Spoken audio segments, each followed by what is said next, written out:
Werner Von Braun. He was the leading figure in the regime in the development of rocket technology. And instead of being prosecuted at the Nuremberg trials along with the rest of the crazy people from Nazi Germany, the United States actually granted him freedom if he came to work for NASA in the United States. What's good, guys? How are we doing today? My name is Dalton. On Mr. Von Braun's grave, it actually reads Psalms 19-1. And if we go look at that Bible verse, it reads, "The heavens declare the glory of God, and the firmament sheweth his handiwork." And if you don't know what the firmament is in the Bible, I didn't either until doing this podcast, honestly, but the firmament is said to be the dome around Earth, with heaven being above it. And the Bible actually depicts the Earth as a flat Earth, the very archaic version of looking at Earth. And conspiracy theorists still today, who believe the Earth is flat, believe this man, Werner Von Braun, took the secret of Earth being flat to his grave. In early 1945, when Von Braun assembled his planning staff and asked them to decide how and whom they should surrender to, unwilling to go to the Soviets, Von Braun and his staff decided to try to surrender to the Americans. I don't blame him either. I feel like surrendering to Americans would be a lot less scary than the Soviets. Von Braun fabricated documents and transported 500 of his affiliates to the area around Middlework. For fear of their documents being destroyed by the SS, Von Braun ordered the blueprints to be hidden in an abandoned iron mine in the Harz Mountain Range near Goslar. The U.S. Counterintelligence Corporation managed to unveil the location after lengthy interrogations of Von Braun. The American High Command was well aware of how important their catch was. Von Braun had been the top of the blacklist, the codename for the list of German scientists and engineers targeted for immediate interrogation by U.S. military experts. So they pardoned this man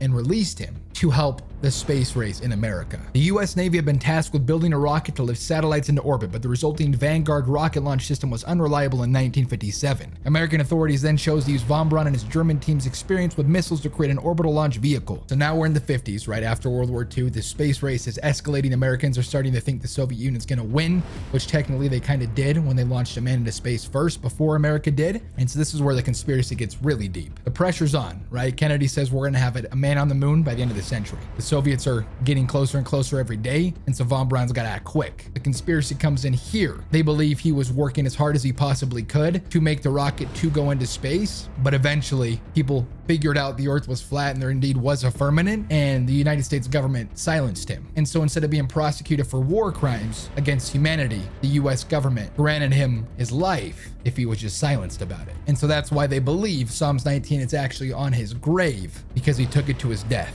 The long known secret of the Earth actually being flat. So conspiracy theorists are wondering why the father of rocket technology would quote a Bible verse that talks about the firmament. So obviously this is all just for fun. You know, this popped up in my study of flat Earth for the podcast, and I thought I'd talk about it more.